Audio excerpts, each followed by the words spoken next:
Pag-uwi nga nitong si Yayoko ay agad na nagsumbong sa kanyang master, masyado daw maingat si Kirihara at hindi siya tinuturuan ng tunay na sword technique kaya naman hindi na niya alam kung ano ang dapat niyang gawin. Inaasahan naman na daw ito ni Takuma at sinabing huwag kakalimutan ni Yayoko kung ano ang pinakamalaking advantage niya pagdating sa bagay na ito at huwag umano siyang mangamba upang gamitin ang advantage na ito. Dito nga ay naisip niya na hindi ang galing niya sa espada ang tinutukoy ni Takuma, kundi ang kanyang ganda at sexy na pangangatawan.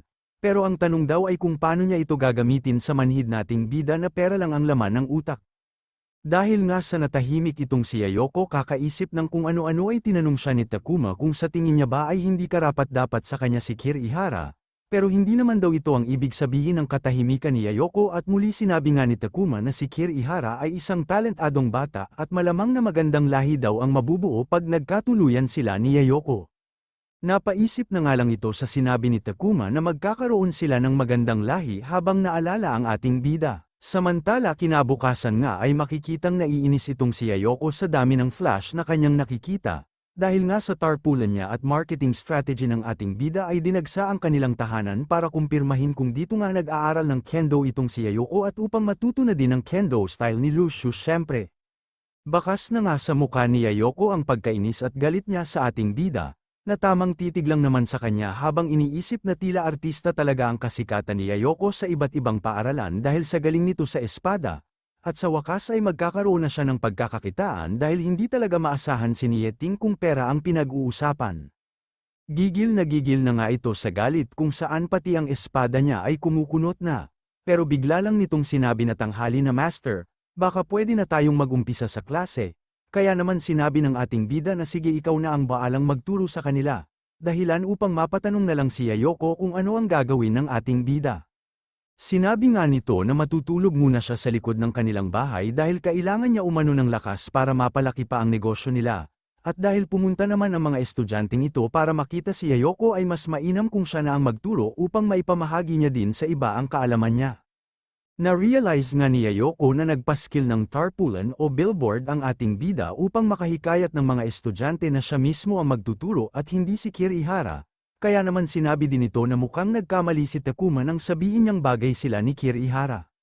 Hindi na nga daw masama ang negosyong ito ayon sa ating bida dahil mukhang masaya naman ang mga bago nilang estudyante lalo at si Yayoko ang nagtuturo sa kanila. Pero biglang nadapa ang ating bida nang may sumigaw mula sa mga estudyante na nais nitong maging kasintahan si Yayoko. At sa pagbangon nga nito ay iniisip niya kung nagkaroon ba ng bagong abilidad itong si Yayoko dahil sa pangyayari ito. Sinabi naman ni Fumio na mahaba daw ang pasensya ni Yayoko pero sinabi lang ng ating bida na, isang C-rank na cultivator si Yayoko at tinatago sa kanya ang tunay niyang pagkatao kaya isa lang ang ibig sabihin nito, mayroon itong lihim na layunin sa kanila. Wala pa naman daw napapansin na kakaiba si Fumio kay Yayoko pero pinag-iingat nito ang ating bida, kaya naman biglang sinabi nito na, pag nabisto na ang pagpapanggap ko ay siguradong madadami ka. Nagpasalamat lang naman si Fumio sa pag-aalala ng ating bida at sinabing bukod sa pagiging katulong ay may iba pa itong pagkakakilanlan kaya naman bago pa maging mapanganib ang lahat ay makakaiwas na siya. Kung ganun naman daw pala ay ipagpapatuloy na niya ang kanyang plano nang walang kailangang alalahanin pa. Mabilsi nga itong lumundag sa kanilang bako at sinabing lalabas muna siya para sa kanilang negosyo. Pero nang lumundag ito palabas ay may tumawag sa kanyang pangalan kaya nagulat ito at una ang muka sa pagbagsak. Ito nga ay si Chiba na hindi man lang nag-alala sa ating bida, bagkus ay tinanong lang kung hindi ba niya dapat kasama si Yayoko dahil siya ang guro nito. Mabilis namang tumayo ang ating bida upang tanungin sa kung anong ginagawa nito dito. Sinabi nga ni Chiba na napadaan lang siya at may kailangan siyang bilhin sa malapit at hindi siya nagpunta dito upang imbitahan si Kirihara na manood ng Bold, hindi daw talaga. Habang paalis nga ang ating bida ay iniisip nito na masyadong mabilis mabisto itong si Chiba kaya naman nagpaalam na siya. Pero bigla itong umatras at sinabi kay Chiba na huwag nitong sasabihin sa iba ang patungkol sa pag-alis niya at sekreto lang umano nila ito kaya naman natahimik na lang si Chiba. Iniisip nga nito na hindi naman pala palaging magkasama si Yayoko at Kirihara, at sinabing ako na ang bahala pero malayo na pala ang ating bida, kaya naman iniisip na lang ulit nito na ngayon ay may sekreto na sila ni Kirihara kaya naman may pag-asa pa siya sa ating bida. Pagsapit naman ng tanghali ay masaya ang mga estudyanteng ito dahil si Yayoko mismo ang nagturo sa kanila at hindi na daw makapaghintay ang mga ito para sa session nila mamayang hapon, habang itong si Yayoko naman ay iniisip na kung alam niya lang na mapapagod siya ng gusto ay sana sinungitan na lang niya ang mga estudyante nila. Ilang sandali pa ay dinala naman na ni Fumio ang tanghalian niya na mismong ang ating bida ang naghanda. Masaya nga nitong inabot ang daladala ni Fumio habang tinatanong kung nasaan na si Kirihara. At sinabi naman ni Fumio na matapos itong kumain ng tanghalian ay natulog na ulit siya. Dagdag pa ni Fumio ay may bili nito para kay Yayoko, sinabi nga nito na bahala na din si Yayoko sa session nila ngayong hapon at samantalahin nito ang pagkakataon upang mas makilala pa siya ng maraming tao upang mas tumatak pa sa lahat ang kanyang pangalan na tila hindi naman nagustuhan nito at iniisip na bitag ito ng ating bida sa kanya. Dahil habang nagpapakahirap siyang magturo ay patulog-tulog lang ang ating bida. Ilang sandali pa ay naisip niyang isang magulang na tao ang ating bida at malamang na ang pagtulog na sinasabi niya ay hindi totoo. Malamang daw na may plano itong si Kirihara kaya naman kailangan niyang mag-report kay Takuma sa lalong madaling panahon. Sinabi nga nito na nakalimutan niyang tumawag sa kanyang pamilya ngayong araw, kaya naman nagpasalamat na lang ito sa dala ni Fumio sa kanya at tatawagan muna niya ang kanyang pamilya. Samantala sa mataong lugar namang ito ay makikita ang ating bida na may kung anong bagay na hawak at biglang tumunog ang kanyang cellphone. Nag-text na si Fumio sa kanya at sinabing mukhang nakahalata na si Yayoko na wala siya sa kanilang bahay. Masyado nga daw mabilis ito ayon sa ating bida, kaya naman agad siyang nagtungo sa isang lugar kung saan makikita ang pangalang Noji sa tarangkahan nito. Itong kalbong ito naman ay panayang singit sa mga tao habang iniisip kung bakit sobrang dalas lumabas ng ating bida at ayaw na nga sana niya itong makita pa. Pero sinabi sa kanya ni Takuma na may nakakita kay Kirihara sa Rokumecho at dapat ay sundan niya ito at huwag hahayaang mawala sa paningin niya. Ilang sandali pa ay nakita na niya ang ating bida na may mga hawak na papel at tamang awit lang. Iniisip nga ni Kalbo kung palihim itong nagpunta dito upang makipagkita sa Hawks o Radical.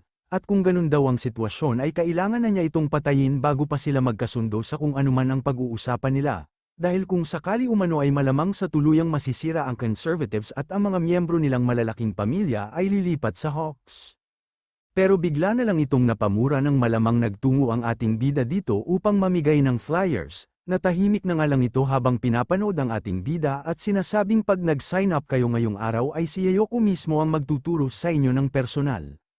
Tinamaan nga ito ng emotional damage matapos malaman kung ano ang ginagawa ng ating bida at dahil nasobrahan na naman sila sa pag-iisip sa bawat aksyon ng ating bida ay nagbayad ito ng negative points. Masyado namang masikap itong si Kirihara dahil kakatapos niya lang sa paaralang ito ay magtutungo naman na daw siya sa cram school. Aga-agad nga itong nagtungo sa cram school at namigay pa ng flyer sa bawat estudyante na makita niya. Itong si Kalbo nga ay tila masisiraan na ng ulo matapos niyang sundan ng ating bida sa iba't ibang paaralan. Nang bigla namang tumunog ang cellphone niya, tumawag nga sa kanya itong si Yayoko at tinatanong kung nalaman na ba niya ang plano ni Kirihara. Tinanong din ito kung bakit lalo pang damadami ang estudyante na pumupunta sa kanila. Sinabi nga ni Kalbo na ang ating bida ay pinuntahan ng isang dosenang paaralan na malapit sa kanila, kung saan ay namigay ito ng flyers ng Budokan kaya asahan na din niya na mas dadami pa ang dadagsang estudyante.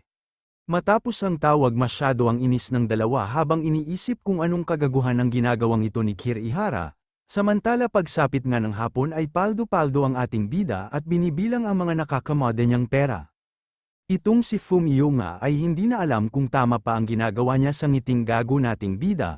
Dahil dapat daw ay tinutulungan niya ito upang baguhin ang sitwasyon sa bansang ito pero bakit tila mukhang tinutulungan niya lang ito upang kumita ng pera, samantala itong si Yayoko naman ay bakas sa muka ang sobrang pagod nito at kung wala na daw siyang kailangan pang gawin ay uuwi na siya.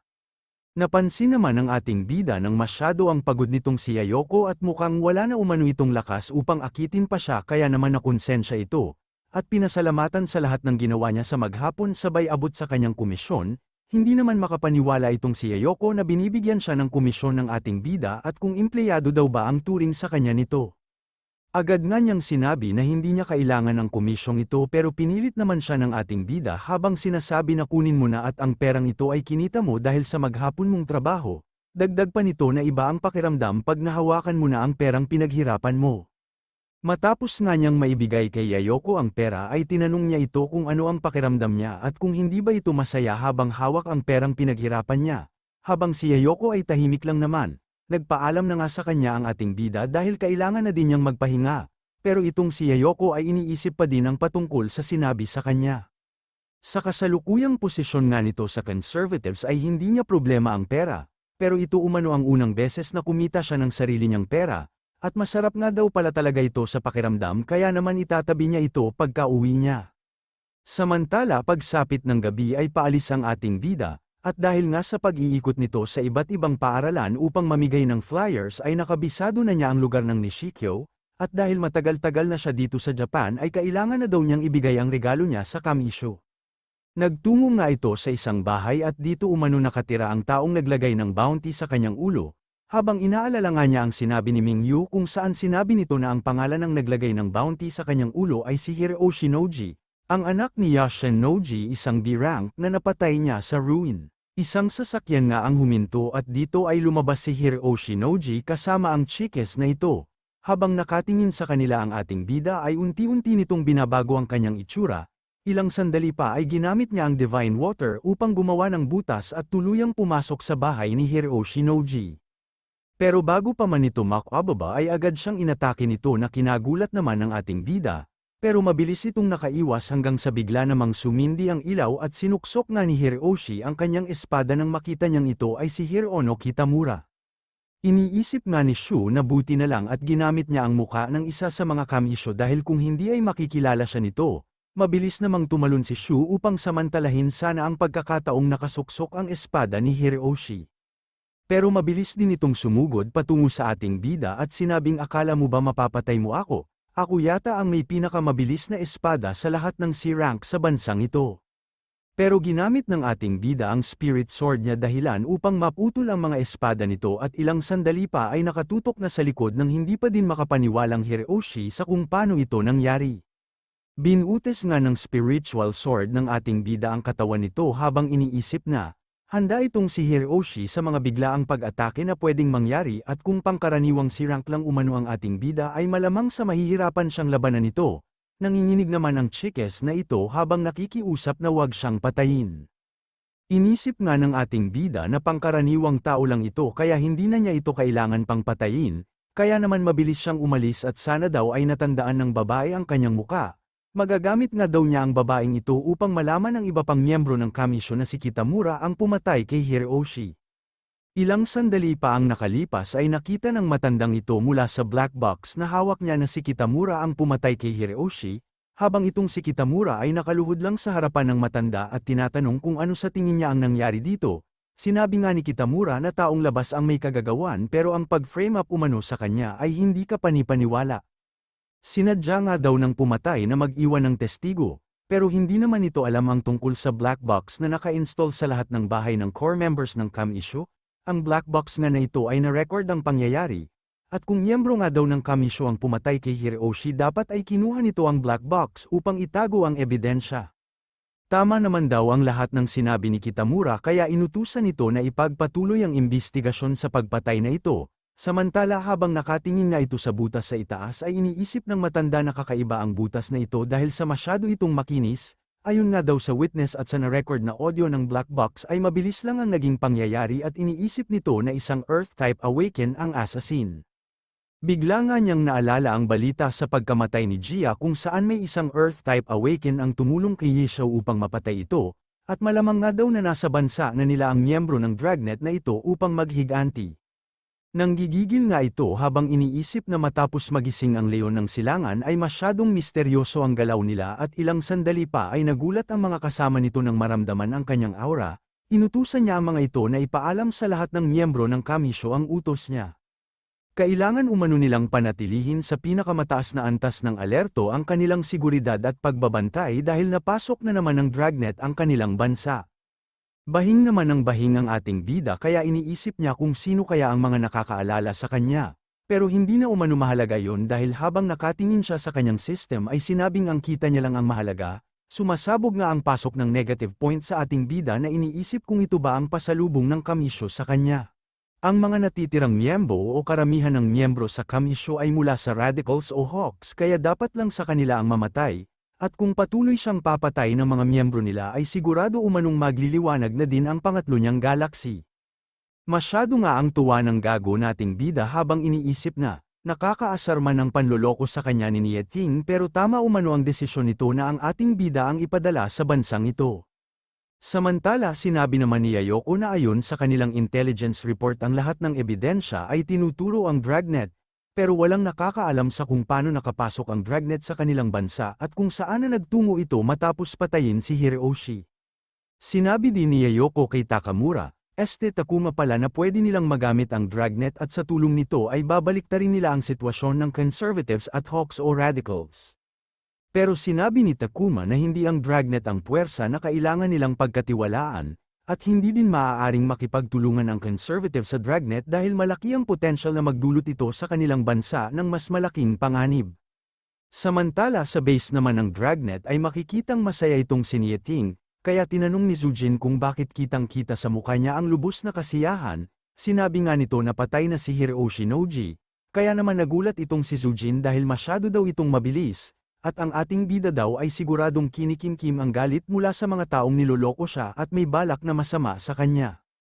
Sinabi nga din ito na mukhang kailangan ng mag-ingat ni Nieting sa ating bida, pero sinabi lang naman ni Nieting na ayos lang at hihintayin ko ang paghihiganti niya sa akin, basta makabalik siya ng ligtas at buhay. Samantala iniisip naman ng ating bida na matagal na sa kanya ang Divine Water, at ibibigay pa sa kanya ang Premium Sand mula sa reward ng bounty, kaya naman hindi umano pwedeng tanggap na lang siya ng tanggap sa Dragnet at iniisip na ang misyon niyang ito sa Japan ay kabayaran sa lahat ng benefits na nakukuha niya sa Dragnet. Sinabi pa nga nito na, maghintay ka lang Nieting at siguradong magigimbal ang bansang ito sa mga susunod ko pang gagawin, pero mas mainam pa din daw talaga kung totoo ang patungkol sa pamanang kayamanan kay Kirihara. Kinabukasan pagpasok ng ating bida ay napatanong ito sa kung ano ang nangyayari, dahil ang mga kaklase niya ay tila natatakot at umiiwas na sa kanya. Kaya naman nang makita niya ang nanginginig na Cole Okoy na ito ay tinawag niya ito at binitbit sa kanyang kwelyo habang tinatanong kung bakit ayaw nilang pumasok sa loob at pinagtitinginan lamang siya ng lahat. Sinabi nga nito na nalaman na ng lahat ng ikaw ang guro ni Yayoko. Agad ngang binaba ng ating bida ang Cole Okoy na di na makahinga, at iniisip na ang strategy niya sa marketing ay mabisa at siguradong paldo na naman siya pag nadobol ang bilang ng kanilang estudyante sa darating na weekend. Paglingon niya dito sa Cole Okoy na ito ay sinabing, hindi ko napansin ikaw pala yan ito nga ang sinuntok sa mukha ng ating bida, at tinanong pa ito kung sinabihan na ba niya ang tagaluto sa kanila na bawasan ang asin sa kanyang bento at tumango-tango lang naman ito with negative points syempre.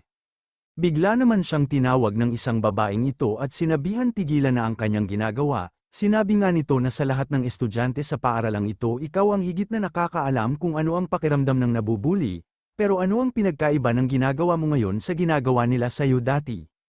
Sunod na ngang nagsalita ang iba pa niyang kaklase at sinabing isang halimaw ang ating bida at napapatanong din kung siya na ba ang bagong bully sa kanilang paaralan, pero meron din naman nagsabing nauna naman sila kaya normal lang na gumanti si Kirihara sa kanila. Tinanong nga nito ang babae kung gusto ba niyang malaman kung ano ang kaibahan niya sa mga bully na ito, at mabilis naman itong sumagot at hinihingi ang paliwanag ng ating bida. Sinabi nga nito na ang pagkakaiba niya sa ibang bully ay ang hindi siya kayang talunin ng sinuman sa mga ito, kaya naman naging bato silang lahat ng pinamuka sa kanila ang katotohanan. Habang nakatingin nga ito sa nanginginig pa sa galit na babae ay iniisip ng ating bida na, wala naman itong sinabi at tila hindi niya nakikita ng si Kirihara ang nabubuli tapos ngayon ay malakas ang loob nitong magsalita. Tila minamaliit daw ng hipokrita o mapagkunwaring ito ang ating bida at iniisip na madadaan siya sa pabulyaw niyang mga salita.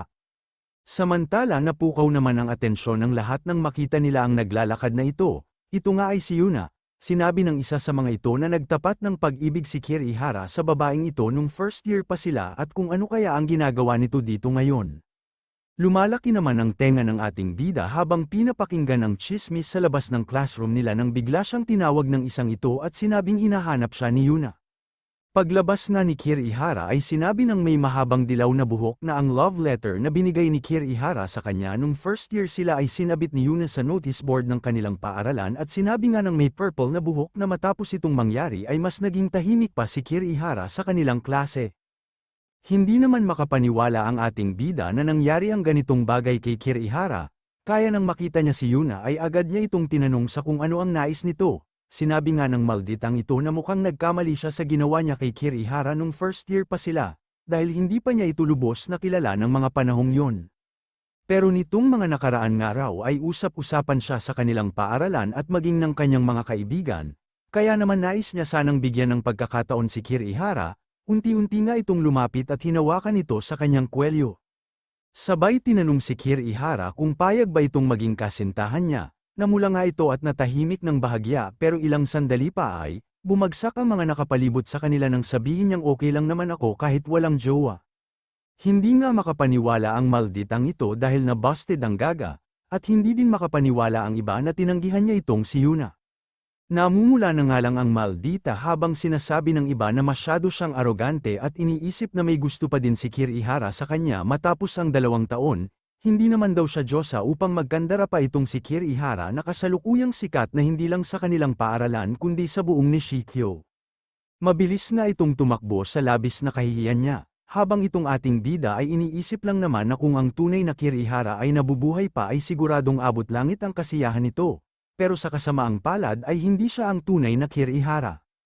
At kesa pumatol umano sa kung sino-sinong babae ay mas mainam pang tapusin niya ng mabilis ang kanyang misyon upang makauwi na siya, samantala bigla naman itong nagulat nang makakita ng maikling palda. Ito nga ay si Yayoko na nag-transfer naman na sa kanilang paaralan ngayong araw, mabilis nga itong lumapit sa ating bida at hinawakan ang mga braso niya upang damaykit sa mga melon niya at sinasabing sa wakas araw-araw na kitang makakasama.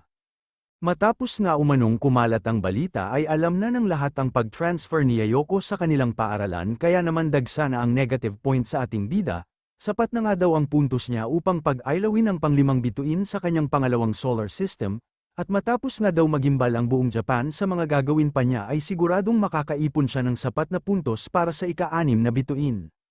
May nakakagagong mukha nga ang ating bida habang nakatingin kay Yayoko at iniisip na hindi ka isang spy na pinadala ng kaaway kundi isang lucky star ng aking buhay. Lumapit naman itong si Yayoko at binigay ang bento sa kanya, siya nga daw mismo ang gumawa nito mula sa kanyang puto para sa ating bida, sariwang-sariwa daw ang puto niya sangkap na ginamit niya dito kaya siguradong maiibigan ito ng ating bida. Na mabilis namang tinakpan ng bento at sinabing pag kinain ko ang bento mo ay wala ka nang kakainin at binalik nga niya ito, kaya naman galit na galit ang mga chismoso at chismosa dahil tinatanggihan ng ating bida ang puto ni Yayoko. Pero iniisip lang naman ito na tradisyonal na sa kamisyo ang poison technique, kaya hindi siya sigurado kung dapat niya bang kainin ito o hindi sa pangamba na may lason nito. Hindi naman makapaniwala itong si Yayoko na binabalik sa kanya ang bento. Dahil wala naman umanong laman ang bag ng ating bida at wala nga itong baon na tanghalian, pero sinabi lang naman niya na may pagkain ako dyan sa tabi-tabi. Sinigawan nga nito ang mga dating bully at sinabing alam nyo na ang gagawin kaya naman kinilabutan ang mga ito habang hawak ang kanilang bento at mabilis itong sinalansan sa lamesa ng ating bida. Kita mo na may tanghalian ako wika ng ating bida, habang ang mga kolokoy na ito ay iniisip na tinaggihan niya ang bento ni Yayoko pero kinuha ang bento nila anong kagaguhan ang meron siya. Tuwang-tuwa naman ang ating bida dahil kumakain pa lamang siya ay may panghimagas ng negative points, ilang sandali pa ay napapabuntong hininga na lang ito. Habang iniisip ang sinabi sa kanya na isang duwag at mahina itong si Kirihara, dahil hindi niya umano ito nakikita sa Kirihara na kilala niya, napatanong nga din ito sa kanyang sarili kung ang tao ba talaga ay kayang magbago ng ganun kabilis.